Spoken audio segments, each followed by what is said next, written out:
नमस्कार दोस्तों, स्वागत है आपका हमारे YouTube चैनल जरधारी क्लासेस में।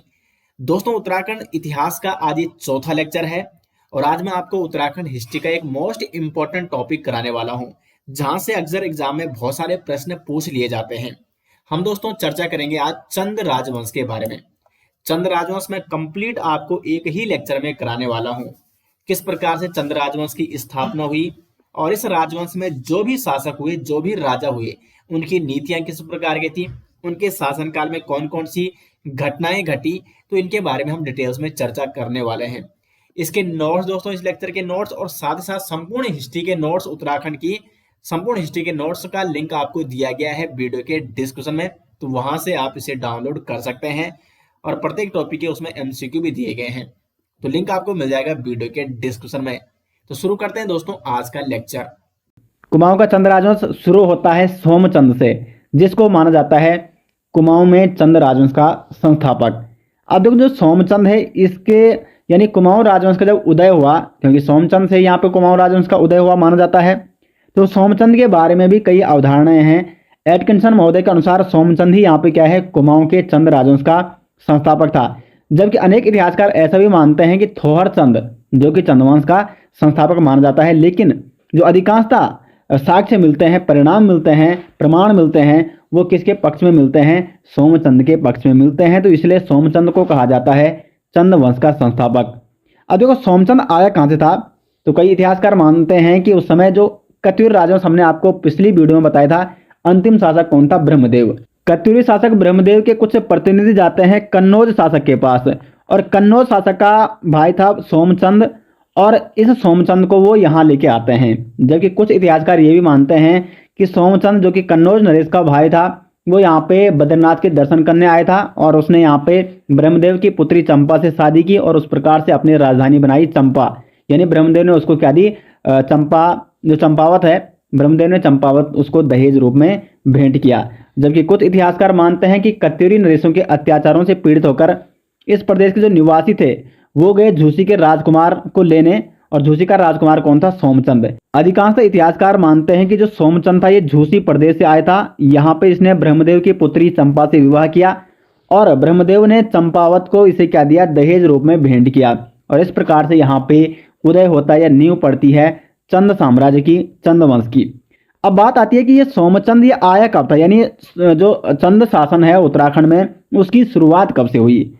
तो कुमाऊं इतिहास के जो लेखक हैं बद्रीदत्त पांडे, उनके अनुसार सोमचंद का आगमन हुआ था 700 ईस्वी के आसपास, और अधिकांशतः इसी को बिल्कुल सही माना जाता है। इसी के क्रम में यहाँ पे जो भी आगे के राजा आएंगे उनका क्रम यहीं से शुरू हो जाता है। कुल मिला के सोमचंद जो आया था 700 ईस्वी के आसपास आया था। जबकि एटकिंसन महोदय के अनुसार सोमचंद कब आया था? 953 ईस्वी के आसपास आया था। तो अलग अलग इतिहासकारों के दोस्तों यहाँ पे अलग अलग मत है। तो हम यहाँ पे जो अधिकांशतः इतिहासकारों ने माना है कि जो कुमाऊं के इतिहासकार हैं बद्रीदत्त पांडे, उन्होंने यहाँ पे सही दे रखा है, सोमचंद आया था 700 ईस्वी के आसपास। तो अधिकांश इतिहासकार इसी को लेके चलते हैं और हम भी इसी को लेके यहाँ पे चलेंगे। तो सोमचंद ने जो चंद वंश की यहाँ पे नींव रखी वो कब रखी? 700 ईस्वी के आसपास। तो चंद वंश का संस्थापक कौन था? सोमचंद। सोमचंद ने 700 ईस्वी के आसपास चंद वंश की क्या कर दी? स्थापना की, और इस प्रकार से उत्तराखंड में उदय होता है चंदवंश का। इसने अपने राजधानी कहाँ बनाई? चंपावत बनाई। तो चंदवंश का जो हम अध्ययन करते हैं दो भागों में इसीलिए करते हैं।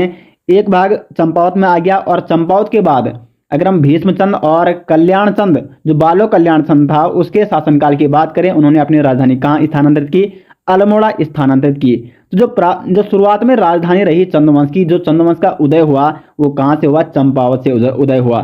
तो सोमचंद ने अपनी राजधानी बनाई चंपावत।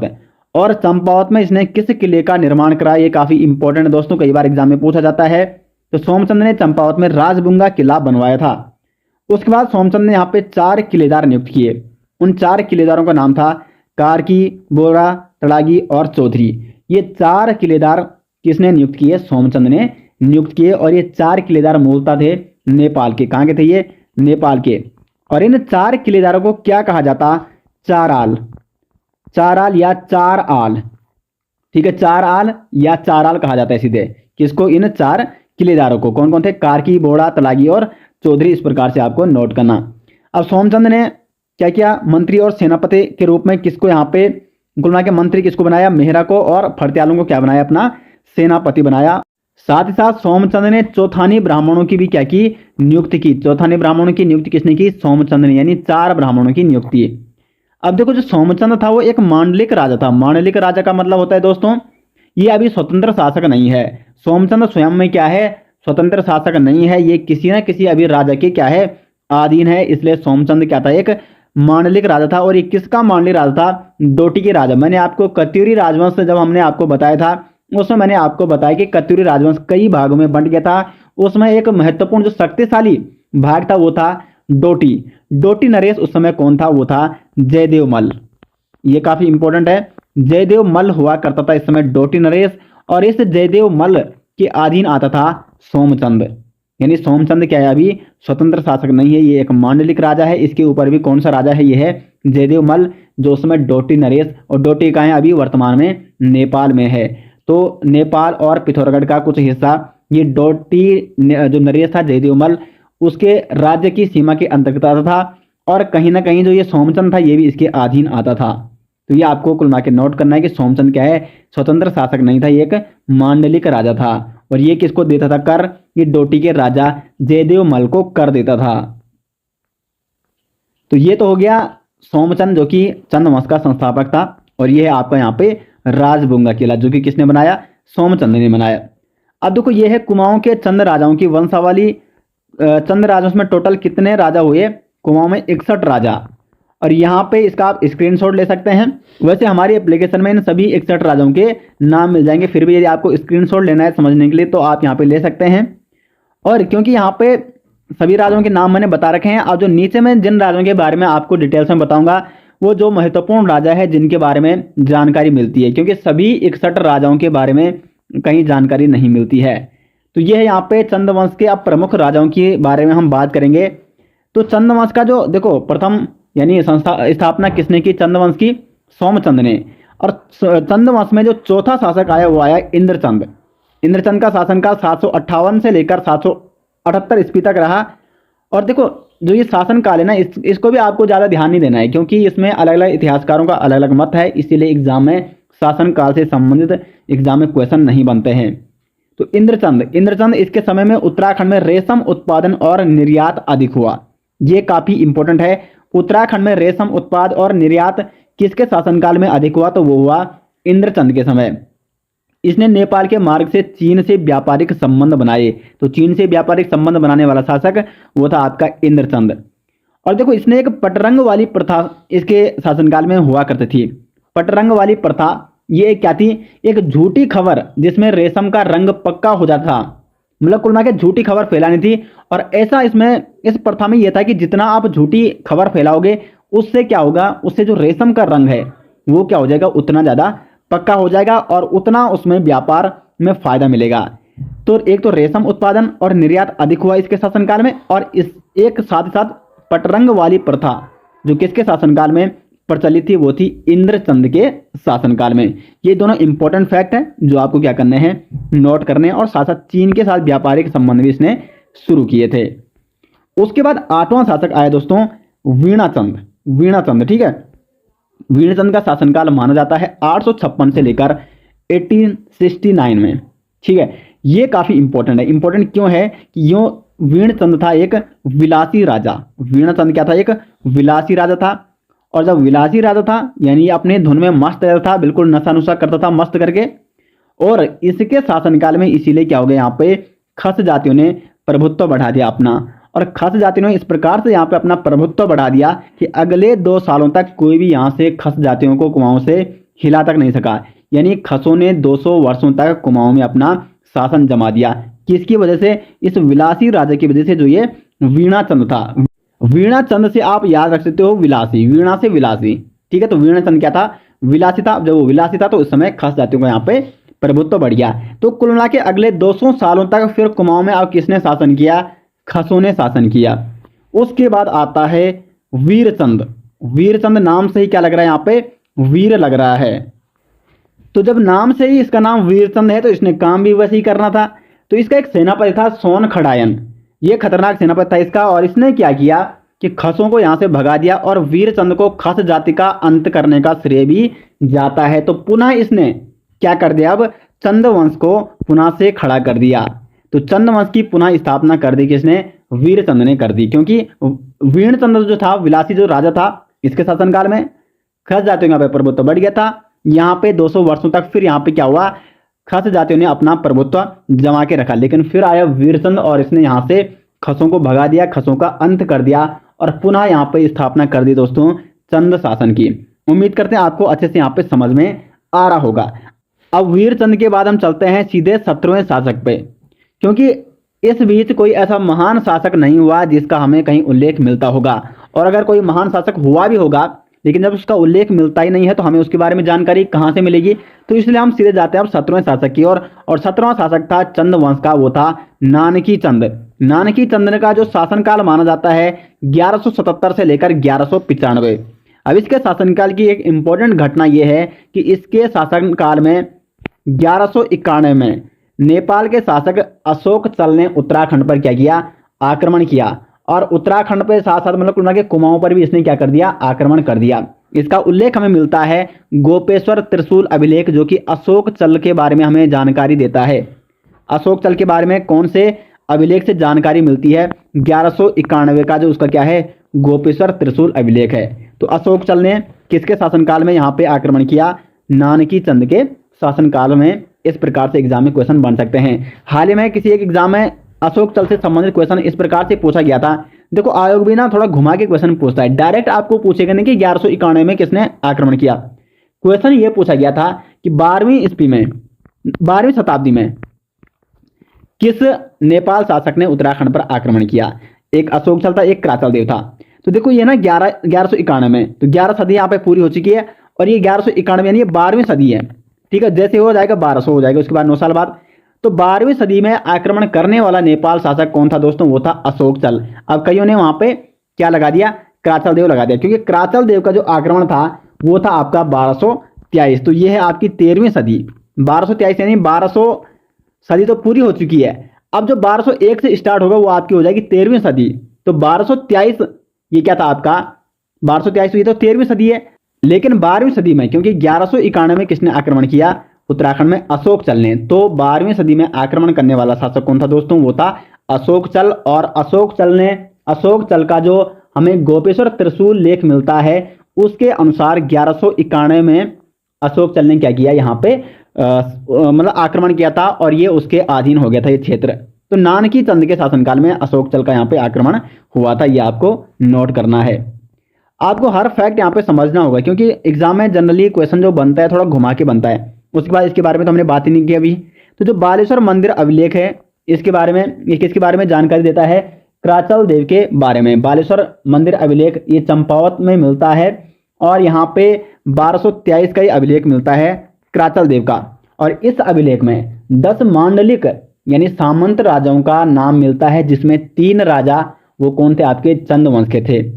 अब देखो ये मांडलिक राजा हैं, कुल मिला के 10 मांडलिक राजाओं में से जब 3 राजा चंद्रवंश के थे, तो अभी भी क्या है, चंद्रवंश क्या है, पूर्ण रूप से स्वतंत्र नहीं हुआ है। कुल मिला के ये जो ये नेपाल के शासक है उनके अधीन अभी ये क्या कर रहे हैं, शासन कर रहे हैं उनके अधीन। तो चंपावत का बालेश्वर मंदिर अभिलेख कब मिला था, 1223 में मिला था, और ये किसका है, कराचल देव का। तो हमने यहाँ पे नानकी चंद तक चर्चा कर ली थी। नानकी चंद के बाद हम चलते हैं 23वां जो चंद शासक था वो था थोहर चंद, और इसका शासनकाल माना जाता है 1261 से लेकर 1275 तक। अब देखो जब मैंने वीडियो शुरू की थी उसी समय मैंने आपको बता दिया था कि इतिहासकारों की 2 अवधारणाएं हैं। अधिकांश इतिहासकार मानते हैं कि सोमचंद ही क्या है, चंद्रवंश का संस्थापक है। लेकिन हर्षदेव जोशी और श्री फ्रेजर के अनुसार चंद्रवंश का संस्थापक कौन है दोस्तों, वो है आपका थोहर चंद। अगर एग्जाम में इस प्रकार से क्वेश्चन बनेगा, क्योंकि किसी प्रकार से भी आयोग आप क्वेश्चन बनाने लग गया है कि हर्षदेव जोशी और श्री फ्रेजर के अनुसार चंद्रवंश का संस्थापक कौन है दोस्तों, तो वो है आपका थोहर चंद। तब आपको सही क्या करना है, थोहर चंद करना है। उसके बाद 25वां शासक था त्रिलोक चंद। इसका शासनकाल माना जाता है 1296 से लेकर 1303 ईस्वी तक। इसने राज्य का विस्तार किया और साथ ही साथ छकाता परगना जो कि नैनीताल के अंतर्गत आता था, ये इसने विजित किया। और इसने भीमताल में क्या किया दोस्तों, किला बनाया। तो भीमताल में किला किस चंद शासक ने बनाया, तो वो बनाया था त्रिलोक चंद ने। उसके बाद 28वां शासक हुआ अभयचंद। अभयचंद का शासनकाल माना जाता है 1344 से लेकर 1374 तक। ये चंद्रवंश का ऐसा पहला शासक था जिसके बारे में जानकारी इसके स्वयं के अभिलेखों से प्राप्त होती है। यानी इसने क्या किया, स्वयं के अभिलेख स्थापित किए, स्वयं के अभिलेख इसने गढ़े, और ये स्वयं के अभिलेख मतलब कुल मिला के पहला शासक था जिसके स्वयं के अभिलेख यहाँ पे प्राप्त होते हैं। इसके दो प्रमुख लेख प्राप्त होते हैं। इससे पहले जितने भी चंद्र शासक पढ़े हमने, उनमें से किसी का भी अभिलेख के बारे में हमने चर्चा नहीं की, क्योंकि इसके पहले के शासकों के अभिलेख मिलते ही नहीं है और ना उनके अभिलेख रहे होंगे ऐसा माना जाता है। तो अभयचंद जिसका क्या है, जिसके बारे में जानकारी इसके स्वयं के अभिलेखों से प्राप्त होती है, तो दो इसके अभिलेख मिलते हैं प्रमुख लेख। मालेश्वर जैन अभिलेख जो इसने पुत्र प्राप्ति हेतु लिखवाया था, और चौकनी बोरा मंदिर जो कि चमोली में स्थित है। चौकनी बोरा मंदिर अभिलेख ये कहाँ है, चमोली में स्थित है। तो दो अभिलेख प्राप्त हुए अभयचंद के। और यह भी माना जाता है कि जब अभयचंद की मृत्यु हुई तो उस समय ज्ञानचंद ने इसके श्राद्ध के अवसर पर एक ताम्र पत्र द्वारा भूमिदान दिए जाने की घोषणा भी की थी। 29वां शासक हुआ ज्ञान गरुड़चंद। ज्ञान गरुड़चंद का शासनकाल माना जाता है 1374 से लेकर 1420 ईस्वी तक। इसके जो संबंध थे वो थे तुगलक वंश से, क्योंकि ये दिल्ली गया था। और ऐसा भी माना जाता है कि दिल्ली जाने वाले ये पहला चंद शासक है। ये आपको नोट करना है, क्योंकि इससे पहले का कोई भी शासक का विवरण नहीं मिलता है जो दिल्ली गया होगा। तो दिल्ली के तुगलक वंश से इसके क्या थे, संबंध थे। और उस समय दिल्ली का कौन सा शासक था, तो दिल्ली में था उस समय फिरोज शाह तुगलक शासक था। तो फिरोज शाह तुगलक ने इसको गरुड़ की उपाधि दी थी, ये भी माना जाता है। और ये चंद्रवंश का सर्वाधिक शक्तिशाली शासक भी माना जाता है। इसके समय की एक इंपॉर्टेंट घटना यह है कि इसके समय तराई जो भाबर क्षेत्र है, तराई और भाबर क्षेत्र है, वहां पे कटेहरियों ने वहां पे आक्रमण कर दिया था। और इसका एक सेनापति हुआ करता था नीलू कठायत। क्या था उसका नाम, नीलू कठायत। नीलू कठायत किसका सेनापति था, तो ये था आपका ज्ञान गरुड़चंद का सेनापति। ज्ञान गरुड़चंद ने नीलू कठायत को कहां भेज दिया, तराई भाबर क्षेत्र में भेज दिया, जहां पे कटेहरियों ने आक्रमण कर दिया था। लेकिन एक राजा का एक अन्य कोई व्यक्ति था, उसके बहकावे में आकर राजा ने बाद में स्वयं इसकी हत्या कर दी। नीलू कठायत की हत्या स्वयं किसने कर दी, राजा ने कर दी। तो इसके समय की इंपॉर्टेंट घटना यही है कि एक तो इस समय कटेहरियों ने आक्रमण कर दिया था तराई भाबर क्षेत्र में, साथ ही साथ ये दिल्ली दरबार में गया था फिरोज शाह तुगलक को नजराना देने। फिरोज शाह तुगलक ने इसको गरुड़ चंद की उपाधि प्रदान की। तो एग्जाम में डायरेक्ट क्वेश्चन पूछा जाता है कि ज्ञान गरुड़ चंद को गरुड़ की उपाधि किसने दी, वो दी आपकी फिरोज शाह तुगलक ने। साथ ही साथ मजेड़ा ताम्रपात में ज्ञानचंद को क्या कहा गया है, श्री राजा विजय ब्रह्म भी कहा गया है। श्री राजा विजय ब्रह्म जो समय मतलब किसको कहा जाता था, जो एक महान राजा हुआ करता था, जो एक शक्तिशाली राजा हुआ करता था, उसे इस प्रकार की उपाधि प्रदान की जाती थी। तो इसीलिए इसको चंद्रवंश का सर्वाधिक शक्तिशाली राजा भी माना जाता है ज्ञान गरुड़ चंद को। आगे बढ़ते हैं, जो 34वां शासक था चंद्रवंश का वो था विक्रम चंद। विक्रम चंद का जो शासनकाल रहा वो रहा 1423 से लेकर 1437 तक। और ये चंद्रवंश का कौन सा शासक था, 34वां शासक था। इसके दो ताम्रपत्र प्राप्त होते हैं। बालेश्वर मंदिर ताम्रपत्र 1423 का इसका प्राप्त होता है, और चंपावत ताम्रपत्र जो कब का प्राप्त होता है, 1434 का। तो दो ताम्रपत्र इसके प्राप्त होते हैं, बालेश्वर मंदिर ताम्रपत्र और चंपावत ताम्रपत्र 1423 और 1434 का। उसके बाद यहाँ पे भारती चंद, ये काफी इंपॉर्टेंट शासक है दोस्तों। इसके बारे में काफी अच्छे से आपको समझना होगा, क्योंकि इसके बाद जो चंद शासक हो जाएंगे वो क्या हो जाएंगे, स्वतंत्र हो जाएंगे। इससे पहले के जो चंद शासक थे वो कैसे माने जाते थे, मांडलिक राजा माने जाते थे, सामंत माने जाते थे। भारती चंद जो कि 35वां शासक था चंद्रवंश का, और इसका शासनकाल माना जाता है 1437 से लेकर 1450 ईस्वी तक।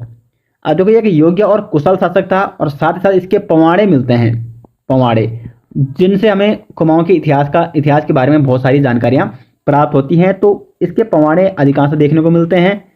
उसके बाद कुमाऊं की एक प्रसिद्ध वीरांगना थी उस समय, भागा धोनिया। तो भागा धोने के साथ द्वंद्व युद्ध का विवरण किसका मिलता है, भारती चंद का मिलता है। ऐसा माना जाता है कि भागा धोनिया और भारती चंद के बीच में क्या हुआ था, द्वंद्व युद्ध हुआ था। ये इंपॉर्टेंट फैक्ट है जो आपको नोट करना है। उसके बाद डोटी राज्य, नेपाल का जो समय, नेपाल में आज वर्तमान में ये डोटिकाएं नेपाल में है। तो डोटी राज्य के विरुद्ध इसने संघर्ष अभियान जारी किया था। और भारती चंद का जो समकालीन डोटी नरेश था वो कौन था दोस्तों, यक्षमल था। तो यक्षमल के विरुद्ध इसने अपना संघर्ष अभियान जारी किया, और इसने यक्षमल को क्या किया, परास्त किया। जब इसने डोटी अभियान शुरू किया तो उस समय अपनी इसने एक कटक सेना बनाई। कटक सेना उसने समस्त जातियों की एक सेना बनाई, जिसको उसने क्या कहा, कटक सेना कहा और कटक सेना लेके चलाए कहाँ, किस ओर, डोटी की ओर, डोटी नरेश को परास्त करने। भारती चंद ने लगातार 12 वर्षों तक डोटी नरेश के साथ संघर्ष किया और उसके बाद भारती चंद को यहाँ पे सफलता प्राप्त होती है और जो कुमाऊं का चंद वंश है वो हमेशा के लिए मुक्त हो जाता है डोटी नरेशों के आधिपत्य से। अब इसके शासनकाल में एक और महत्वपूर्ण घटना ये घटी कि भारती चंद के समय नायक जाति को क्या कहा जाता है, कटवाल जाति भी कहा जाता है। तो नायक जाति या कटवाल जाति का उद्भव या नायक जाति या कटवाल जाति की जो उत्पत्ति हुई वो किसके शासनकाल में हुई, तो वो भी हुई भारती चंद के समय। अब ये नायक जाति थी क्या, जब इसने डोटी अभियान शुरू किया तो डोटी अभियान में जो सैनिक गए थे कहाँ, डोटी, तो वहाँ की महिलाओं के साथ उनके अवैध संबंध बन गए और जिससे जो संतानें प्राप्त हुई उन्हें कहा गया नायक जाति। तो नायक जाति का उद्भव हुआ किसके शासनकाल में, भारती चंद के शासनकाल में, और इस नायक जाति को कटवाल जाति भी कहा जाता है। अब देखो जो विजय प्राप्त हुई डोटी नरेश के खिलाफ वो कब प्राप्त हुई, तो 1451-52 के आसपास डोटी राज्य पर विजय प्राप्त हुई ऐसा माना जाता है। लेकिन वैसे जो भारती चंद का शासनकाल है वो 1450 तक है। तो कई इतिहासकार, मैंने आपको पहले ही बता दिया था कि जो टाइम है इतिहास में इन राजाओं का वो कहीं भी ऐसा सटीक नहीं है, क्योंकि 1451 में हुड़ेती ताम्रपात्र में भारती चंद ने एक गांव दान दिया था। तो ऐसा माना जाता है कि जब इसने एक गांव दिया था दान तो इसका मतलब इसको विजय भी कब प्राप्त हुई, 1451। तो 1450-51 के पास आसपास इसको कुल मिला के विजय प्राप्त हुई डोटी राज्य पर। अब आगे बढ़ते हैं हम रतन चंद की ओर। रतन चंद जो कि 36वां राजा था, 1450 से लेकर 1488 तक इसने शासन किया और चंद वंश का ये 36वां शासक था। इसके क्षेत्र में माना जाता है कि पहला भू बंदोबस्त जो चंद राजाओं ने किया वो किसने किया, रतन चंद ने किया, और साथ साथ इसने सौर पिथौरागढ़ पर चढ़ाई भी की थी। तो पहला भू बंदोबस्त किसके शासनकाल में हुआ, रतन चंद के शासनकाल में। चंद वंश का 37वां शासक हुआ कीर्तिचंद। कीर्तिचंद का शासनकाल माना जाता है 1488 से लेकर 1503 तक। इसके शासनकाल की जो इंपॉर्टेंट घटना है इसका समकालीन था गढ़वाल का अजयपाल। अजयपाल ये क्या था, इसने 52 गढ़ों को जीता था। तो कुल मिला के ये काफी शक्तिशाली राजा था अजयपाल। लेकिन अजयपाल को किस चंद शासक ने हराया था, तो वो था कीर्तिचंद। इंपॉर्टेंट फैक्ट है, कीर्तिचंद ने अजयपाल को यहाँ पे परास्त किया था, जो कि 37वां शासक था चंदवंश का। उसके बाद 43वां शासक था चंदवंश का भीष्मचंद। भीष्मचंद जिसका शासनकाल माना जाता है 1555 से लेकर 1560 तक। और इस समय इसके शासनकाल की सबसे इंपॉर्टेंट जो फैक्ट है वो है आपका, ये अंतिम शासक था जिसने चंपावत में शासन किया, क्योंकि इसने अपनी राजधानी चंपावत से स्थानांतरित कर दी कहाँ, आलमनगर, जिसको वर्तमान में अल्मोड़ा कहा जाता है। अल्मोड़ा का प्राचीन नाम, पुराना नाम क्या है दोस्तों, वो है आलमनगर। तो चंपावत से आलमनगर किसने राजधानी स्थानांतरित की, वो था भीष्मचंद। तो इस प्रकार हम मान सकते हैं कि भीष्मचंद अंतिम शासक था जिसने चंपावत में क्या किया, शासन किया। इसने अल्मोड़ा में कौन से किले का निर्माण कराया, खगमरा किले का निर्माण, क्योंकि जहां भी राजधानी बनती है वहां पे किले का निर्माण होता ही है। तो अल्मोड़ा में खगमरा किले का निर्माण किसने कराया, भीष्मचंद ने कराया। और चंपावत में शासन करने वाला ये अंतिम शासक, इसलिए इसको कहा जाता है। अब देखो अल्मोड़ा इसके शासनकाल में राजधानी बनकर पूर्ण नहीं हुई। राजधानी किसके शासनकाल में बनकर पूर्ण हुई, वो हुई बालो कल्याण चंद के शासनकाल में। उसके बाद 44वां शासक, भीष्मचंद के बाद कौन राजा बना, बालो कल्याण चंद।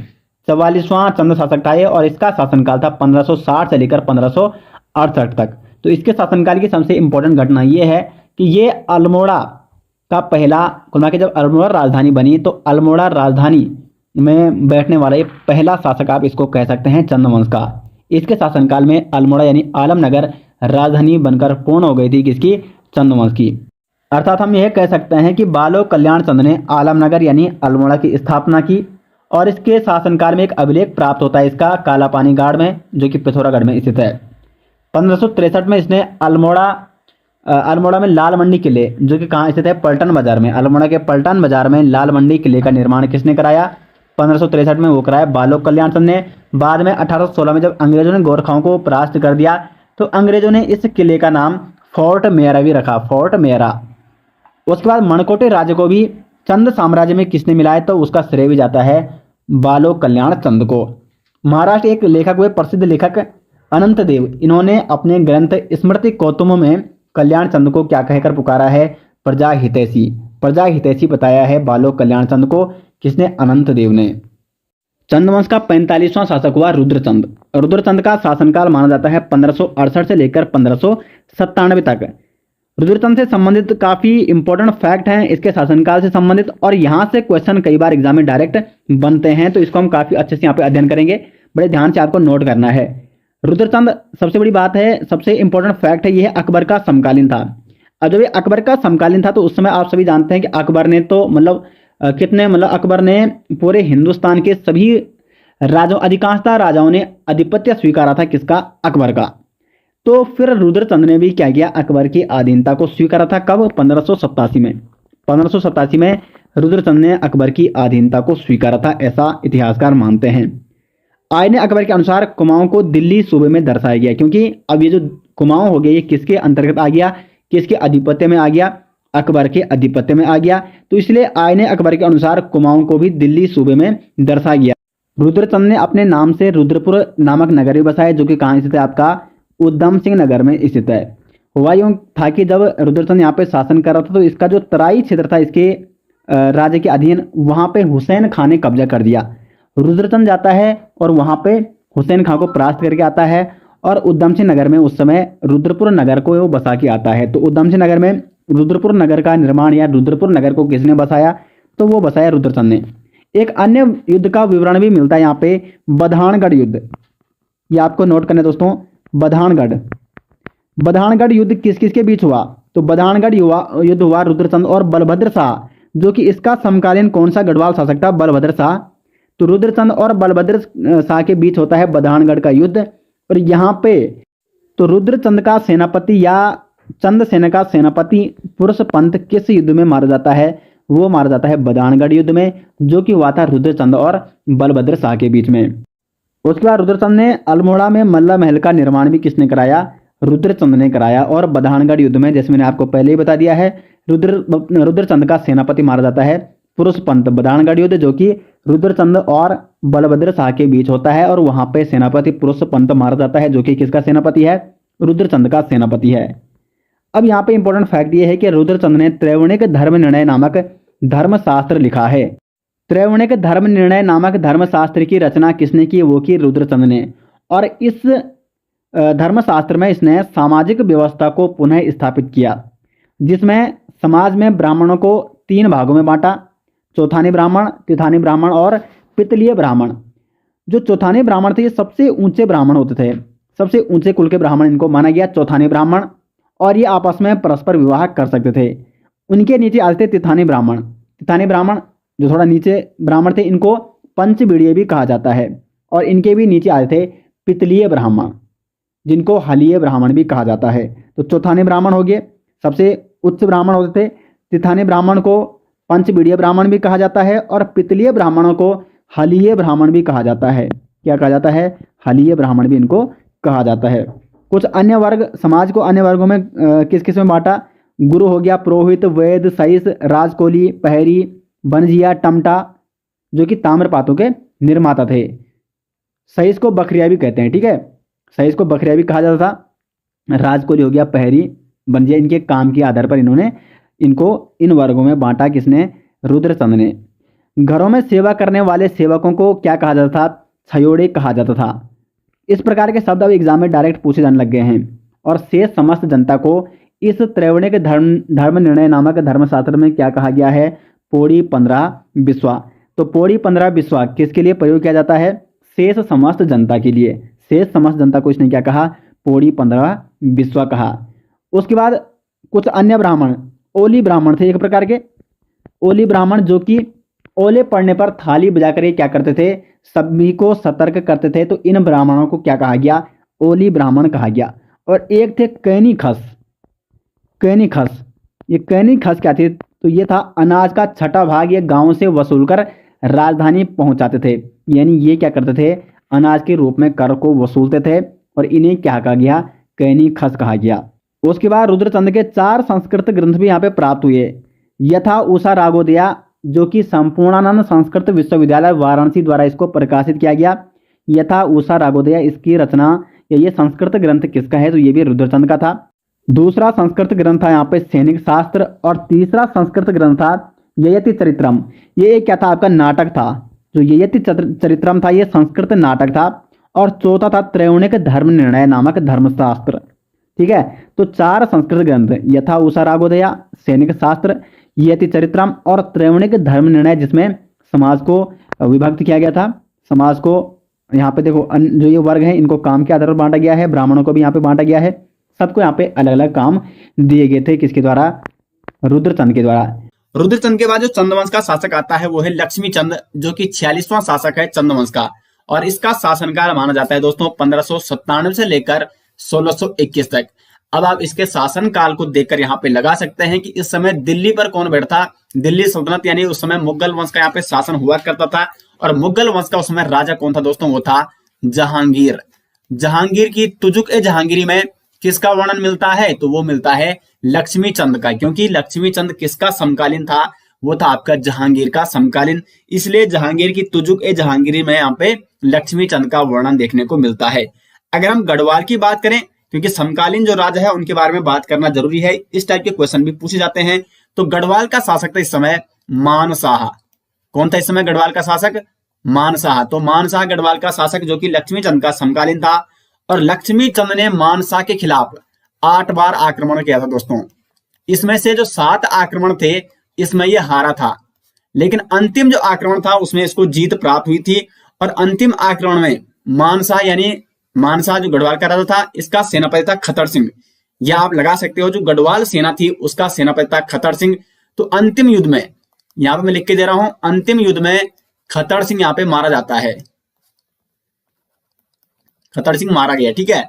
तो खतर सिंह यहाँ पे मारा जाता है और इसलिए आज कुमाऊं में क्या मनाया जाता है? खतड़वा त्योहार मनाया जाता है। ऐसा माना जाता है ये इसी दिन से शुरुआत है, क्योंकि 7 युद्ध हार जाने के बाद अंतिम युद्ध जब लक्ष्मी चंद जीता था और इसमें खतर सिंह नामक सेनापति, जो कि गढ़वाल सेना का सेनापति था, वो मारा गया। तो इस खुशी में इसने अंतिम युद्ध विजय की खुशी में इसने खतड़वा त्योहार की शुरुआत की थी कुमाऊं में। तो इसलिए कुमाऊं में क्या मनाया जाता है? खतड़वा त्योहार मनाया जाता है। तो यहां तक आपके क्लियर हो गया। अब देखो लक्ष्मी चंद को यहाँ पे लखुली बिराली के नाम से भी जाना जाता है। लखुली बिराली, लखुली बिराली। अब इसको क्यों कहा जाता है? क्योंकि देखो इसने गढ़वाल के राजा मानसा के खिलाफ 8 बार जब आक्रमण किया था उसमें 7 युद्ध ये हार जाता है। और इसमें इसीलिए इसको क्या कहा गया कुमाऊं में? लखुली बिराली। यानी आप कह सकते हैं बिल्कुल एक डरपोक किस्म का आदमी जो इतने युद्ध हार चुका है। तो लखुली बिराली के नाम से किसको जाना जाता है? लक्ष्मी चंद को जाना जाता है। तो दोस्तों यहां तक आपको समझ में आ गया होगा। अब देखो यहाँ पे चंदों की वंशावली में लक्ष्मी चंद को क्या कहा गया है? लक्ष्मी चंद्र कहा गया है। जबकि मानोदय काव्य में इसको क्या कहा गया दोस्तों? लक्ष्मण चंद कहा गया है। और भुनाकोट ताम्रपत्र में इसे लक्ष्मण चंद के नाम से जाना गया है। तो लक्ष्मी चंद्र है या लक्ष्मण चंद है या लक्ष्मण चंद, ये तीनों एक ही हैं जिसको कहा जाता है लक्ष्मी चंद। साथ ही साथ लक्ष्मी चंद को यहाँ पे लखुली बिराली के नाम से भी जाना जाता है। लखुली बिराली। अब देखो लखुली बिराली के नाम से किस लिए इसको जाना जाता है? क्योंकि देखो मैंने आपको पहले ही बता दिया है कि इसने 8 बार आक्रमण किया था। 8 बार इसने युद्ध लड़ा था। किसके खिलाफ? मानसा के खिलाफ, जिसमें ये 7 युद्ध हार जाता है। और 7 युद्ध हारना किसी राजा के लिए क्या है? मतलब बहुत ही लज्जाजनक बात है। और इसलिए इसको मतलब एक डरपोक राजा की संज्ञा इसको दी गई है। लखुली बिराली की संज्ञा इतिहासकारों ने किसे दी है? लक्ष्मी चंद को दी है।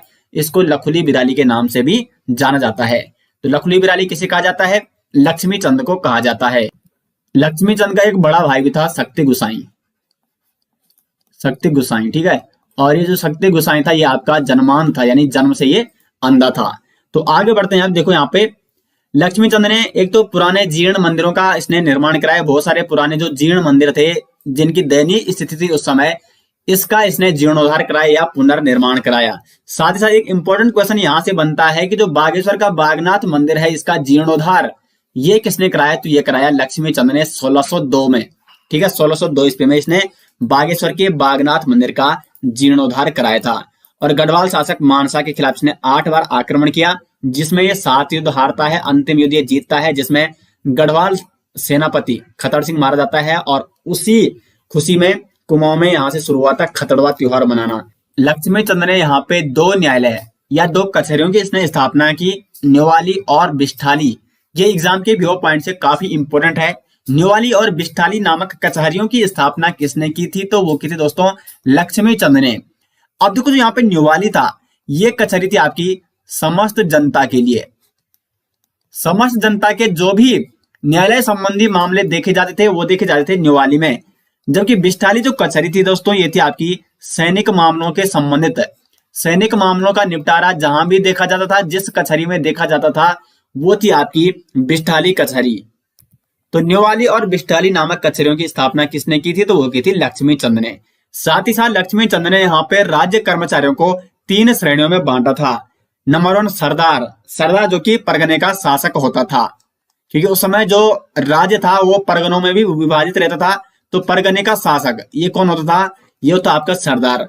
फौजदार जो कि सेना का अधिकारी, सैन्य अधिकारी, ये कौन होता था? फौजदार।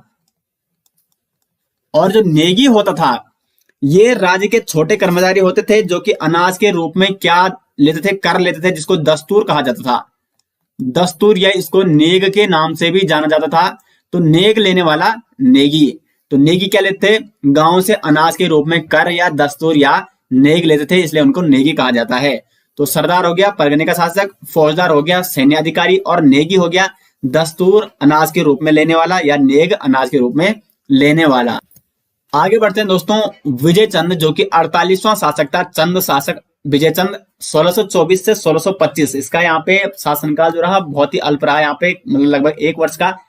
इसका यहाँ पे बसु पुरोहित को उसने चंपावत में पंचोली नामक व्यक्ति की जमीन दान की थी, ऐसा इसके यहाँ पे ताम्रपत्र, पाभे ताम्रपत्र जो कि पिथौरागढ़ से प्राप्त हुआ, उसमें उल्लेख मिलता है कि बसु पुरोहित को इसने चंपावत में पंचोली नामक व्यक्ति को इसने जमीन दान की थी। अब इसके संबंध में यह है कि इसकी हत्या की थी सुखराम कार्की ने, क्योंकि इसके समय इसके दरबार में काफी षड्यंत्र रचे गए थे। और ऐसा भी माना जाता है कि विजय चंद ने जो आधुनिक बुलंदशहर है वहां पर स्थित एक अनूप शहर था, जहां की बड़गुजर की पुत्री से इसने विवाह किया था। और बड़गुजर जो होते थे उनसे चंद राजाओं के क्या नहीं होते, या चंद वंश के उनके साथ रिश्ते नहीं लगते थे, लेकिन इसने बड़गुजर की पुत्री से विवाह किया, जिसके कारण यहाँ पे इसके दरबार में क्या हो गया? विद्रोह हो गया, और सुखराम कार्की ने इसकी क्या कर दी? हत्या कर दी। तो सुखराम कार्की, विजय चंद की हत्या किसने की? तो वो की थी सुखराम कार्की ने। और मैंने आपको बता दिया कि क्यों की थी, क्योंकि इसने बड़गुजर की पुत्री से विवाह किया था, ऐसा इतिहासकार मानते हैं। उसके बाद चंद वंश का जो 49वां शासक हुआ वो हुआ त्रिमल चंद। त्रिमल चंद का शासनकाल माना जाता है 1625 से लेकर 1638 तक। अब देखो शुरुआती जो इसका राज्य रहा है वो भी षड्यंत्रों से घिरा रहा है, क्योंकि इससे पहले विजय चंद की हत्या हो चुकी थी। तो शुरुआत में त्रिमल चंद कहाँ जाता है? गढ़वाल चले जाता है, और उसमें जो गढ़वाल का शासक था वो था आपका महिपत शाह। तो महिपत शाह की शरण में चले जाता है कौन? त्रिमल चंद। और महिपत शाह की मदद से ही ये चंद वंश का राजा बनता है। त्रिमल चंद किसकी मदद से राजा बनता है? महिपत शाह की मदद से। जब ये राजा बनता है तो सबसे पहले क्या कार्य करता है कि जो विजय चंद का हत्यारा था, विजय चंद का हंता था सुखराम कार्की, या जिसको संग्राम कार्की के नाम से भी जाना जाता है, उसको ये मरवा देता है। तो सुखराम कार्की की हत्या किसने करवाई? वो कराई त्रिमल चंद ने। साथ ही साथ त्रिमल चंद का एक गजुड़ा ताम्रपत्र मिलता है, जिसमें इसको महाराज कुमार भी कहा गया है। गजुड़ा ताम्रपत्र में त्रिमल चंद को क्या कहा गया दोस्तों? महाराज कुमार कहा गया है। आगे जो 50वां शासक हुआ चंद वंश का वो हुआ बाज बहादुर चंद। इसके बारे में काफी रोचक तथ्य मिलते हैं, और यहाँ से एग्जाम के व्यू पॉइंट से काफी इंपॉर्टेंट क्वेश्चन भी पूछे जाते हैं। तो बाज बहादुर चंद 50वां शासक, जिसका शासनकाल माना जाता है 1638 से लेकर 1678 तक। बाज बहादुर चंद ने बाजपुर नगर की स्थापना कहाँ की? उधम सिंह नगर में। उधम सिंह नगर का जो बाजपुर नगर है वो किसने बसाया है? बाज बहादुर चंद ने। साथ ही साथ इसका एक कर्मचारी था काशीनाथ, और काशीनाथ ने क्या किया? काशीपुर नगर की स्थापना की 1639 में। 1639 में काशीनाथ नामक व्यक्ति ने काशीपुर नगर बसाया, जो कि कहाँ स्थित है आपका? ये भी आपका उधम सिंह नगर में स्थित है। अब देखो बाज बहादुर चंद के कुछ प्रमुख आक्रमणों के बारे में चर्चा करते हैं। तो एक तो इसके समय तिब्बती आक्रमण हुए थे, और इन तिब्बती आक्रमणों का इसने सफलतापूर्वक यहाँ पे सामना किया था। दूसरा जो आक्रमण हुआ था वो था तराई क्षेत्र में, जो नौलखिया माल है या 84 माल जिसको कहा जाता था, तराई क्षेत्र को वहां पे कटेहरी राजपूतों ने क्या कर लिया? आक्रमण कर लिया। और ये कटेहरी राजपूतों को किसका संरक्षण प्राप्त था? शाहजहां का। अब अगर बाज बहादुर चंद कटेहरी राजपूतों से सामना करता था, उसको शाहजहां जो कि मुगल वंश का शासक था, इससे उसको दुश्मनी लेनी पड़ती थी। तो इसलिए बाज बहादुर चंद किसके दरबार में जाता है? बादशाह शाहजहां के दरबार में ये जाता है और वहां पे शाहजहां से ये भेंट करता है। तो यहाँ से इंपॉर्टेंट क्वेश्चन ये बन सकता है कि बताइए निम्न में से कौन सा चंद शासक शाहजहां के दरबार में गया? तो वो गया आपका बाज बहादुर चंद। इंपॉर्टेंट फैक्ट है। तो शाहजहां के दरबार में ये जाता है और शाहजहां से जब ये भेंट करता है तो शाहजहां क्या करता है, इसको जो ये तराई क्षेत्र था जहां पे कटेरी राजपूतों ने आक्रमण कर लिया था, अधिकार कर लिया, तो तराई क्षेत्र को पुनः बाज बहादुर चंद को लौटा देता है शाहजहां। शाहजहां के कहने पर कटेरी राजपूत वहां से चले जाते हैं। बाज बहादुर चंद का एक अन्य आक्रमण हुआ कत्यूरियों के खिलाफ। बाज बहादुर चंद ने कत्यूरियों का गढ़ हुआ करता था उस समय मनिलागढ़। अब ये मनिलागढ़ कहाँ है आपका? ये था उस समय अल्मोड़ा में। तो यहाँ पे बाज बहादुर चंद क्या करता है कि कत्यूरियों के मनिलागढ़ पर आक्रमण करके उनको यहां से खदेड़ देता है। और अब देखो ये माना ये है उत्तराखंड, इधर आपका ये गढ़वाल हो गया, ये हो गया कुमाऊं, यहाँ पे अल्मोड़ा है।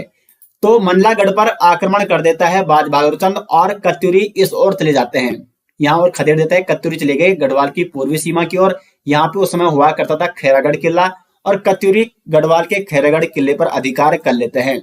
अब गढ़वाल का शासक यहाँ पे परेशान हो जाता है, तो गढ़वाल का शासक अपने विश्वसनीय व्यक्ति गोला भूप सिंह रावत को भेजता है कत्यूरी के खिलाफ आक्रमण करने। गोला भूप सिंह रावत की पुत्री का नाम क्या था? आपका तीलू रोतेली। तीलू रोतेली के बारे में आपने सभी ने सुना होगा। गढ़वाल की झांसी की रानी लक्ष्मीबाई, गढ़वाल की लक्ष्मीबाई किसे कहा जाता है? तीलू रोतेली को कहा जाता है। तो तीलू रोतेली के पिता गोला भूप सिंह रावत यहाँ पे आक्रमण करते हैं कत्यूरी के खिलाफ और वहां पे वीर गति को प्राप्त हो जाते हैं। साथ ही साथ तीलू रोतेली के 2 भाई भी उस युद्ध में मारे जाते हैं। उसके बाद तीलू रोतेली इन कत्यूरियों का क्या करती है, वहां पे उनसे बदला लेती है अपने पिता और भाइयों का। तो तीलू रोतेली के बारे में हम एक विशेष वीडियो में चर्चा करेंगे, या जो हमारा गढ़वाल वंश जब शुरू होगा तो वहां पे हम उनके बारे में डिटेल्स में चर्चा करेंगे। वैसे हमने एक वीडियो बना रखी है उत्तराखंड की प्रमुख विभूतियां, प्रमुख व्यक्ति, तो उसमें हमने तीलू रोतेली के बारे में भी काफी डिटेल्स में बताया गया है। तो आप यूट्यूब में उस वीडियो को सर्च कर सकते हैं, उत्तराखंड के प्रमुख व्यक्ति, वहां पे आपको वीडियो मिल जाएगी। तो कुल मिला के यहाँ पे जो बाज बहादुर चंद है, अभी हम इसके बारे में चर्चा कर रहे हैं, तो इसने मनिलागढ़ पर आक्रमण किया था कत्यूरियों के। बढ़ते आगे तो यहाँ पे आप देख सकते हो बाज बहादुर चंद ने क्या किया कि जो कैलाश मानसरोवर यात्री थे उनको गूंट भूमि दान की थी। ये गूंट भूमि क्या होती है? हाल ही में एग्जाम में क्वेश्चन बना था हाल ही में कि गूंट भूमि क्या होती है। तो जो मंदिरों की देखभाल और मंदिरों के खर्च के लिए दी जाती है भूमि, मंदिरों के लिए, ठीक है, मंदिरों के लिए जो प्रदान की जाती है भूमि राजा द्वारा, उसे कहा जाता था उस समय गोट भूमि। तो कैलाश मानसरोवर यात्रियों को गोट भूमि किसने दान की थी? वो की थी यहाँ पे बाज बहादुर चंद ने। साथ ही साथ इसने थल पिथौरागढ़ स्थित हथिया देवाल मंदिर, हथिया देवाल मंदिर है आपका पिथौरागढ़ में स्थित, इसका निर्माण भी किसने कराया था? बाज बहादुर चंद ने कराया था। ऐसा माना जाता है कि जो हथिया देवाल मंदिर है, ये कारीगर ने जिसने भी इस मंदिर का निर्माण किया था, जिस व्यक्ति ने, उसने इसको एक हाथ से बनाया था, इसलिए इसको हथिया देवाल मंदिर के नाम से जाना जाता है, जिसका निर्माण किसने कराया? बाज बहादुर चंद ने। उसके बाद भोटियों और तिब्बतियों पर इसने सिरती कर लगाया। सिरती कर क्या होता था? ये नकद कर होता था।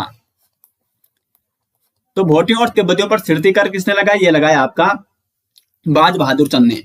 और 1 दिन के बेगार से अधिक लिए जाने पर प्रतिबंध इसने लगाया था, यानी 1 दिन से ज्यादा आप किसी से बेगार नहीं ले सकते हैं। तो इसका मतलब ये आप कह सकते हैं कि बेगार पर पहला ऐतिहासिक प्रतिबंध जो लगाया था वो किसने लगा दिया था? बाज बहादुर चंद ने लगाया था। तो ये सारी चीजें आपको इसके बारे में नोट करनी है, एग्जाम के व्यू पॉइंट से काफी इंपॉर्टेंट फैक्ट है। ये सारी चीजें आपको यहाँ पे साथ साथ नोट करके जाना है। उसके बाद इसने कुछ प्रमुख पदों का सृजन किया था, जैसे पनेरू।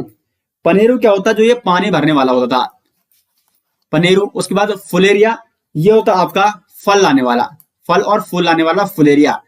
हरबोला क्या होता था? तो राज परिवार को जगाने वाला, राज परिवार को जगाने वाला क्या होता था? हरबोला होता था। और मठपाल जो कि मंदिरों की रक्षा करता था, मंदिरों की रक्षा कौन करता था? तो ये करता था आपका मठपाल। तो ये सारे पदों का सृजन किसने किया? बाज बहादुर चंद ने। पनेरू पानी लाने वाला, फुलेरिया फूल और फल लाने वाला, हरबोला जगाने वाला राज परिवार को, और मठपाल जो कि मंदिरों की रक्षा करता था। तो ये सारे फैक्ट आपको बाज बहादुर चंद के बारे में नोट करने हैं। बाज बहादुर चंद के बाद चंद्रवंश का शासक बनता है यहाँ पे उद्योत चंद। ये 51वां शासक है चंद्रवंश का, और इसका शासनकाल माना जाता है 1678 से लेकर 1698 तक। ये था बाज बहादुर चंद का ज्येष्ठ पुत्र, जो कि बाज बहादुर चंद के बाद चंद्रवंश का शासक बनता है। इसका एक ताम्रपत्र मिलता है, बरम ताम्रपत्र 1679 में 1679 में इसका बरम ताम्रपत्र मिलता है पिथौरागढ़ से, जिसमें उल्लेख मिलता है कि इसकी धायमा थी जो कि बीमार पड़ी थी और उसका इलाज किसने कराया, इसके राजवैद्य वरद जोशी ने। और इस उपलक्ष्य में उद्योत चंद ने वरद जोशी को क्या किया था, भूमि दान की थी। तो राजवैद्य वरद जोशी किसका राजवैद्य था, वो था उद्योत चंद का। उसके बाद भारती चंद के बाद ये पहला शासक था जिसने डोटी नरेशों से संघर्ष किया था, और इसने भयंकर संघर्ष किया था, यहां तक कि इसने डोटी नरेशों की शीतकालीन राजधानी और ग्रीष्मकालीन राजधानी दोनों पर इसने अधिकार भी कर लिया था। तो डोटी नरेशों पर इसने काफी संघर्ष किया था इनके खिलाफ। अब देखो इसका जो समकालीन डोटी नरेश था उद्योत चंद का, वो था आपका देवपाल। उस समय डोटी नरेश कौन था, देवपाल था। अब देखते हैं उद्योत चंद ने अपना डोटी अभियान किस प्रकार चलाया। यहाँ पे आप समझ गए कि इसका जो समकालीन डोटी नरेश था उद्योत चंद का, वो था देवपाल। तो ये देवपाल क्या करता है कि इसके उस समय कुमाऊं पर आक्रमण कर देता है और काली कुमाऊं क्षेत्र पर ये अधिकार कर लेता है। तो एक बार तो ये जो उद्योत चंद है ये किसको भगा देता है, यहाँ से देवपाल को भगा देता है। लेकिन पुनः जब ये आक्रमण करता है उद्योत चंद पर, तो उद्योत चंद डोटी की ओर चले जाता है, वहां पे इसको धकेलते हुए इसकी ग्रीष्मकालीन राजधानी अजमेरगढ़ पर आक्रमण कर देता है 1683 में। तो आ सकता है एग्जाम में कि डोटी नरेश की ग्रीष्मकालीन राजधानी उस समय जो अजमेरगढ़ हुआ करती थी नेपाल में, उस पर अधिकार किसने किया, तो वो किया उद्योत चंद ने। पुनः ये वापस आता है, लेकिन पुनः क्या करता है, जो आपका देवपाल था डोटी नरेश, ये दोबारा आक्रमण करता है कुमाऊं में, और दोबारा फिर उद्योत चंद क्या करता है, फिर आक्रमण करता है और 1688 में डोटी की शीतकालीन राजधानी जुराइल दीपाइल पर आक्रमण कर देता है। उसके बाद जो ये डोटी नरेश देवपाल था ये हार मान लेता है और इसको कर देने लग जाता है, लेकिन पुनः कुछ समय बाद फिर वो कर देना बंद कर लेता है। और उसके बाद होता है जुराइल दीपाइल कोट युद्ध। ये युद्ध ऐसा माना जाता है कि ये लगभग हुआ था 1696 में। कब होता है ये युद्ध, जुराइल दीपाइल कोट युद्ध 1696 में होता है। 1696 में यहाँ पे लिख दे रहा हूं। ये हुआ था उद्योत चंद और डोटी नरेश देवपाल के मध्य। और इसमें जो ये उद्योत चंद था ये हार जाता है और इसका जो सेनापति था चंद सेनापति शिरोमणि जोशी, ये जुराइल दीपाइल कोट युद्ध में मारा जाता है। तो शिरोमणि जोशी किसका सेनापति था, उद्योत चंद का सेनापति था। और ये किस युद्ध में मारा गया, जुराइल दीपाइल कोट युद्ध, जो कि 1696 में लड़ा गया था उद्योत चंद और डोटी नरेश देवपाल के मध्य। तो ये हो गया इसका डोटी अभियान। समझ में आ गया होगा आपको, ग्रीष्मकालीन राजधानी शीतकालीन राजधानी पर इसने अधिकार किया, लेकिन अंतिम युद्ध जो जुराइल दीपाइल कोट युद्ध होता है उसमें ये हार जाता है। उसके बाद उद्योत चंद के बाद जो चंद्रवंश का शासक हुआ 52वां शासक ज्ञानचंद। ज्ञानचंद का शासनकाल माना जाता है 1698 से लेकर 1708 तक। अब इसने क्या किया कि 1699 में ही इसका जो गढ़वाल का समकालीन शासक था वो था उस समय फतेह शाह। ठीक है, फतेहपति शाह। तो फतेहपति शाह का जो गढ़वाल का बदानगढ़ किला था उस पर ही आक्रमण कर देता है 1699 में, और वहां पर नंदा देवी की स्वर्ण प्रतिमा अपने साथ ही ले जाता है और अल्मोड़ा में उसे स्थापित कर देता है। ये यहाँ से मोस्ट इंपोर्टेंट क्वेश्चन बनता है कि ऐसा कौन सा चंद्रवंश का शासक था जिसने बदानगढ़ किले पर आक्रमण करके वहां से नंदा देवी की स्वर्ण प्रतिमा को अपने साथ ले गया और अल्मोड़ा में स्थापित किया। तो वो था ज्ञानचंद। और इसका समकालीन कौन सा शासक था, फतेहपति शाह। लेकिन भले ही बाद में फिर से फतेहपति शाह क्या कर देता है, बदानगढ़ को अपने अधिकार में ले लेता है। उसके बाद इसने ज्ञानचंद ने अपने पिता उद्योत चंद के तरह ही क्या किया था, डोटी पर भी आक्रमण किया था। तो ये था ज्ञानचंद के बारे में कुछ इंपॉर्टेंट फैक्ट। उसके बाद जो अगला चंद शासक है वो है जगत चंद। 53वां चंद शासक कौन है, जगत चंद। 1708 से लेकर 1720 तक इसने शासन किया था। जगत चंद एक कुशल और लोकप्रिय शासक था और इसने जनता के हित में अनेक कार्य किए। इसीलिए जगत चंद के शासन काल को माना जाता है कुमाऊं का स्वर्णकाल। इंपॉर्टेंट क्वेश्चन है दोस्तों यहाँ से, कुमाऊं का स्वर्णकाल किसके शासन काल को माना जाता है, जगत चंद के शासन काल को। अब इसका जो समकालीन गढ़वाल नरेश था वो कौन था, फतेह शाह ही था। और इसने क्या कर दिया, पहले तो बदानगढ़ किले पर अधिकार किया और उसके बाद जो गढ़वाल वंश के राजाओं की राजधानी थी श्रीनगर, उस पर चढ़ाई कर दी और श्रीनगर पर अधिकार कर लिया। तो इंपॉर्टेंट क्वेश्चन बनता है यहाँ पे कि गढ़वाल की राजधानी श्रीनगर पर अधिकार करने वाला चंद्रवंश का शासक, तो वो था आपका जगत चंद। ये आपको कैसे याद रखना है, पूरे जगत को जीतने वाला, क्योंकि उस समय गढ़वाल कुमाऊं, यहाँ पे उत्तराखंड का जगत क्या है, गढ़वाल और कुमाऊं हो गया। तो इसने कुल मिला के इस प्रकार से आप ध्यान रख सकते हैं कि इसने क्या कर दिया, जगत चंद ने श्रीनगर पर भी अधिकार कर लिया और वहां पे अधिकार करके वहां पे अपने किसी प्रतिनिधि को बिठाकर फिर यह पुनः लौट आता है अपने कुमाऊं में। और बाद में फिर जो गढ़वाल का शासक था फतेह पाल शाह, उस समय तो वो देहरादून की तरफ भाग जाता है, लेकिन बाद में पुनः वो श्रीनगर पर अधिकार कर लेता है। तो यहाँ से इंपॉर्टेंट पॉइंट क्या है, एक तो इसके शासनकाल को कुमाऊं का स्वर्णकाल माना जाता है, और साथ ही साथ इसने ये ऐसा शासक था जगत चंद जिसने गढ़वाल की राजधानी श्रीनगर पर अधिकार किया और उसको अपने अधिकार में ले लिया था। ठीक है, तो श्रीनगर पर इसने अधिकार किया। उसके बाद इसने मुगल बादशाह जो तत्कालीन था बहादुर शाह से इसने भेंट की। तो जितने भी शासक हुए चंद्रवंश में किस किस मुगल वंश से किसने भेंट की, मैंने सारे आपको बता दिए हैं। इससे पहले हमने आपको बाज बहादुर चंद के बारे में बताया था यहाँ पे, ठीक है, इसने भेंट की थी यहाँ पे शाहजहां से। उससे पहले हमने आपको रुद्रचंद के बारे में बताया था, और रुद्रचंद ने किससे भेंट की थी, अकबर से भेंट की थी। तो ये सारे इंपॉर्टेंट क्वेश्चन है, यहाँ से कई बार एग्जाम में क्वेश्चन बनते हैं कि मुगल वंश से किस प्रकार के संबंध रहे हैं कुमाऊं के चंद राजाओं के। तो यहां तक हो गया आपका मुगल बादशाह बहादुर शाह से इसने भेंट की। और जगत चंद की जो मृत्यु हुई वो किससे हुई थी, चेचक से हुई थी दोस्तों, जो कि कुमाऊं का स्वर्ण काल जिसको माना जाता था, जिसके शासनकाल को, उसकी मृत्यु आखिरकार कैसे होती है, चेचक से होती है। अगला चंद शासक आता है यहाँ पे देवी चंद जो कि 54वां शासक था कुमाऊं में चंद्रवंश का, और इसका शासनकाल माना जाता है 1720 से लेकर 1726 तक। देवी चंद जो कि जगत चंद का ये पुत्र था, और इसको कहा जाता है कुमाऊं का राजा विक्रमादित्य। इंपॉर्टेंट क्वेश्चन बनता है दोस्तों यहाँ से, कुमाऊं का राजा विक्रमादित्य किसको कहा जाता है, देवी चंद को कहा जाता है। एक्चुअली क्या हुआ था कि देवी चंद के जो सलाहकार थे, जो राज दरबारी थे, ये चाटुकार सलाहकार थे, और इन्होंने उसे राजा विक्रमादित्य जैसे बनाने का सपना दिखाया, और इन सपनों के कारण उन्होंने क्या किया, इसको अच्छे तरीके से लूट दिया, इसके सारे राज खजाने को लूट दिया। इसलिए इसको कहा जाता है कि कुमाऊं का राजा विक्रमादित्य, क्योंकि ऐसे इसको सपने दिखाए गए थे। और जब इसने सपने देखने लग गया, सारा इसको राज खजाना लूट दिया, तो तब इसकी स्थिति कैसी हो गई, मोहम्मद तुगलक के जैसी हो गई थी। और मोहम्मद तुगलक, इसीलिए इसको क्या कहा जाता है, इतिहासकारों ने इसको मोहम्मद तुगलक की भी संज्ञा दी है, क्योंकि सपने तो देखे थे इसने राजा विक्रमादित्य बनने के, लेकिन आखिरकार ये बन किसकी तरह गया, मोहम्मद तुगलक की तरह बन गया। मोहम्मद तुगलक के बारे में आप इतिहास में पढ़ते होंगे, इंडियन हिस्ट्री, वहां पे आपको बताया जाएगा। तो दो क्वेश्चन इंपॉर्टेंट बनते हैं यहाँ से, कुमाऊं का राजा विक्रमादित्य किसको कहा जाता है, देवी चंद को कहा जाता है, और कुमाऊं का मोहम्मद तुगलक किसको कहा जाता है, देवी चंद को ही कहा जाता है। साथ साथ इसने रुहेला सरदार दाऊद खान को अपना सेनापति भी नियुक्त किया था दोस्तों। उसके बाद जो अगला चंद शासक हुआ अजीत चंद, 55वां ये चंद शासक है, और इसका शासनकाल माना जाता है 1726 से लेकर 1729 तक। इसके समय एक तो पारिवारिक कलह बढ़ गया था काफी ज्यादा, और जो राज दरबारी थे उन्होंने राज्य प्रशासन अपने हाथों में ले लिया था। तो इसके समय माणिकगेड़ा, जिसको मानगेड़ा के नाम से भी जाना जाता है, और पूरण मल ने क्या किया, राज्य प्रशासन अपने हाथों में ले लिया और अपने आप चलाने लग गए थे। कुल मिला के अजीत चंद जो था वो एक कठपुतली बन के रह गया था माणिकगेड़ा और पूरण मल की। और ऐसा भी कहा जाता है कि बाद में इन्होंने अजीत चंद की क्या करवा दी, हत्या करवा दी। उसके बाद जो 56वां शासक आता है चंद्रवंश में, कल्याण चंद, इसका शासनकाल 1729 से लेकर 1747 माना जाता है।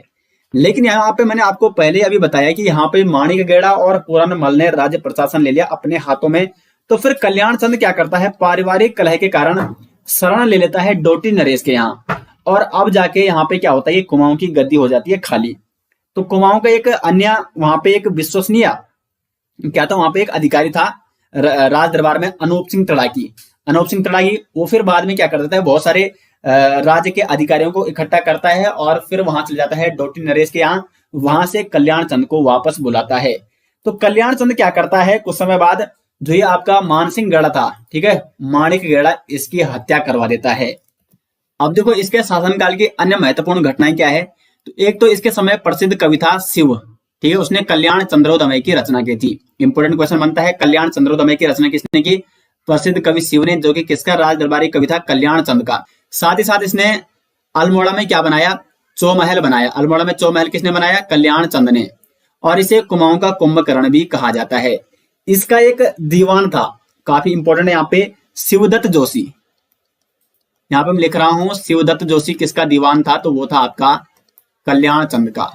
और इसका पुत्र था जो दीपचंद, उसका दीवान कौन था, हर्षदेव जोशी। तो शिवदत्त जोशी, इसको कुमाऊं का शिवाजी भी कहा जाता है, शिवदत्त जोशी को। अब कुमाऊं का शिवाजी क्यों कहा जाता है? क्योंकि कल्याण चंद के शासनकाल में रोहिला आक्रमण हुआ था। ये इंपॉर्टेंट घटना है इसके शासनकाल की। कुमाऊं पर रोहिला आक्रमण किसके शासनकाल में हुआ? कल्याण चंद के शासनकाल में। और वहां पे शिवदत्त जोशी ने काफी पराक्रम दिखाया था, इसकी सेना ने, शिवदत्त जोशी ने, इसलिए इसको कुमाऊं का शिवाजी भी माना जाता है, ऐसा कहा गया है कई इतिहासकारों ने। तो जब इसके शासनकाल में कुमाऊं का रोहिला आक्रमण हुआ था तो कल्याण चंद रोहिलों के डर से गैरसैंण भाग गया और वहां पे गढ़वाल नरेश, जो तत्कालीन गढ़वाल नरेश था, इसका समकालीन प्रदीप शाह था, प्रदीप शाह से इसने क्या मांगी? संरक्षण मांगी। प्रदीप शाह ने इसको संरक्षण दिया और दोनों ने मुकाबला किया कि इनका रोहिलाओं का, ठीक है। लेकिन रोहिला काफी ये शक्तिशाली थे और इन्होंने दोनों तरफ आक्रमण कर दिया, गढ़वाल पर भी आक्रमण कर दिया और कुमाऊं पर भी आक्रमण कर दिया। तो इसके बाद रोहिलाओं से संधि की प्रदीप शाह ने, और संधि में प्रदीप शाह ने कल्याण चंद को 3 लाख रुपए उधार दिए, जो यहाँ पे कल्याण चंद ने फिर किसको लौटाए? रोहिलाओं को लौटाए। क्योंकि रोहिलों ने क्या किया कि हमें जो युद्ध में हमारी जो क्षति हुई है उसके हमें क्या चाहिए? पैसे चाहिए। तो 3 लाख रुपए इनको देने पड़े रोहिलों को, तब जाके यहाँ पे ये संधि हुई। तो इसके समय की सबसे इंपॉर्टेंट घटना क्या है दोस्तों? वो है रोहिला आक्रमण, जो कि कल्याण चंद के शासन काल में हुई थी। नेक्स्ट जो शासक हुआ चंदवंश में, दीपचंद, इसका शासनकाल 1748 से लेकर 1777 तक माना जाता है और 57वां शासक था ये चंदवंश का। ये था कल्याण चंद का पुत्र, जो कि कल्याण चंद के बाद बनता है राजा। अब देखो इसका दीवान था हर्षदेव जोशी, ये काफी इंपॉर्टेंट है चंदवंश के इतिहास में, अभी आगे इसका काफी उल्लेख मिलता है। तो हर्षदेव जोशी किसका दीवान था? दीपचंद का दीवान। दीपचंद के शासनकाल में सबसे महत्वपूर्ण घटना घटी थी 1761 में। क्या हुआ था? पानीपत का तृतीय युद्ध, मुगलों और अफगान अहमद शाह अब्दाली के बीच, ठीक है। पानीपत का तृतीय युद्ध हुआ था 1761 में। अब देखो जो दीपचंद था, क्योंकि मुगल वंश उस समय बिखर गया था और मुगल वंश के शासक के कहने पर दीपचंद ने मराठाओं के विरुद्ध अपनी सेना भेजी थी। ये इंपॉर्टेंट फैक्ट है, इसने मराठाओं के विरुद्ध भेजी थी अपनी सेना। तो इसके शासनकाल की इंपॉर्टेंट घटना 1761 की पानीपत का तृतीय युद्ध, जिसमें इसने मराठाओं के खिलाफ अपनी सेना भेजी थी। साथ ही साथ इसने 1752 ईस्वी में दीपचंद ने गढ़वाल के विरुद्ध भी युद्ध अभियान चलाया था। ये भी आप यहाँ पे नोट कर सकते हैं 1752 में। उसके बाद जो अगला शासक हुआ 58वां शासक, मोहनचंद। अब ये मोहनचंद काफी इंपॉर्टेंट है यहाँ से, क्योंकि मोहनचंद एक्चुअली दीपचंद का कोई पुत्र नहीं था, ये था एक दरबारी। मोहनचंद मतलब राज्य का अधिकारी था एक, और इसने क्या किया कि जो दीपचंद था इसको और इसके दीवान हर्षदेव जोशी को डाल दिया जेल में, और स्वयं मोहन सिंह था इसका नाम, और स्वयं मोहनचंद के नाम से ये बैठ गया राजगद्दी पर। तो मोहनचंद बना यहाँ पे 58वां शासक चंदवंश का, और इसका शासनकाल 1777 से 1779 तक रहा। इसने दीपचंद और उसका दीवान था हर्षदेव जोशी, उसको डाल दिया जेल में।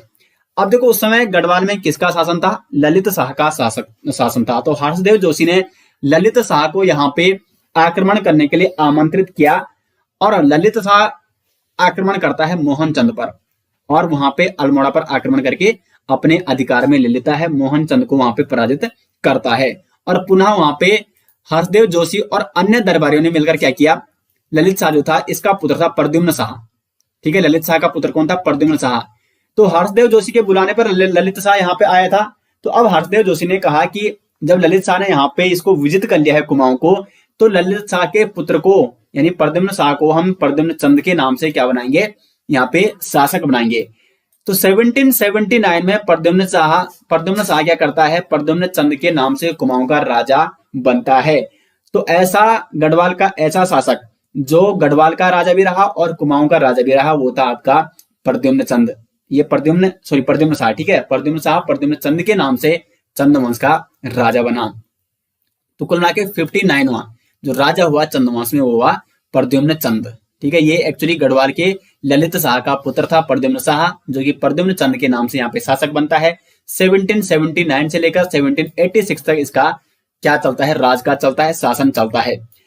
अभी क्या होता है कि जब ये 1779 में बन गया कुमाऊं का राजा, अब ललित शाह आता है गढ़वाल की और उसकी मृत्यु हो जाती है, और गढ़वाल में फिर वहां पे क्या हो जाता है? ललित शाह का जो दूसरा पुत्र था वो वहां पे राजा बनता है। लेकिन ये फिर प्रद्युम्न शाह को ये बात जचती नहीं है और वो पुनः वापस आ जाता है गढ़वाल की ओर, लौट आता है 1786 में, 1786 में प्रद्युम्न चंद्र लौट आया गढ़वाल की ओर और गढ़वाल में ये प्रद्युम्न शाह के रूप में फिर शासन करने लग गया। इसने गढ़वाल की गद्दी संभाली। अब यहाँ पे कुमाऊं की गद्दी फिर से खाली हो गई और प्रद्युम्न शाह के बाद हर्षदेव जोशी ने प्रद्युम्न शाह के प्रतिनिधि के रूप में स्वयं कुमाऊं का ये शासन करने लग गया। देखो हर्षदेव जोशी जो कि दीपचंद का दीवान था, राजा उस समय दीपचंद था और उसका दीवान था हर्षदेव जोशी, लेकिन अब हर्षदेव जोशी स्वयं यहाँ पे प्रद्युम्न शाह के प्रतिनिधि के रूप में कुमाऊं पर शासन करने लग गया है। अब होता है पालीग्राम युद्ध, ये काफी इंपोर्टेंट युद्ध है। 1786 में, 1786 में होता है पालीग्राम युद्ध। किस किस के बीच? मोहन सिंह और हर्षदेव जोशी के बीच। मोहन सिंह जिसको ललित शाह ने यहाँ पे पराजित किया था, ये मोहन चंद, ठीक है। तो मोहन चंद या मोहन सिंह के बीच और हर्षदेव जोशी के बीच होता है पालीग्राम युद्ध और मोहन सिंह हर्षदेव जोशी को इस युद्ध में परास्त कर देता है और पुनः राजगद्दी पर बैठ जाता है। अब हर्षदेव जोशी ने फिर यहाँ पे आक्रमण किया मोहन चंद के विरुद्ध 1788 में और वहां पे मोहन सिंह की हत्या कर दी और पुनः अब क्या कर दिया, अब ये स्वयं यहाँ पे राजगद्दी पे नहीं बैठता है बल्कि किसी शिव सिंह नाम के व्यक्ति को शिवचंद के नाम से 1788 में चंद्रवंश का शासक बनाता है। देखो हर्षदेव जोशी के बाद कितने यहाँ पे मतलब चंद्रवंश में कितना कुछ देखने को मिला, तो इसलिए हर्षदेव जोशी का इतिहास जो कुमाऊं का इतिहास है उसमें इंपॉर्टेंट स्थान है। तो हरदेव जोशी ने अब किसको यहाँ पे शासक बना दिया है? शिव सिंह व्यक्ति को शिवचंद के नाम से शासक बना दिया है। और 60वां राजा कौन बना चंद्रवंश का? शिवचंद। 1788 में ये राजा बनता है चंद्रवंश का। तो शिवचंद का जो यहाँ पे शासनकाल रहा 1788, मतलब एक ही साल, लगभग एक साल है उससे कम इसने शासन किया। हरदेव जोशी की मदद से ये चंद्रवंश का 60वां राजा बना। ठीक है, यहाँ पे 60 है, इसको 60 कर देना। उसके बाद चंद्रवंश का जो 61वां राजा बनता है महेंद्र चंद।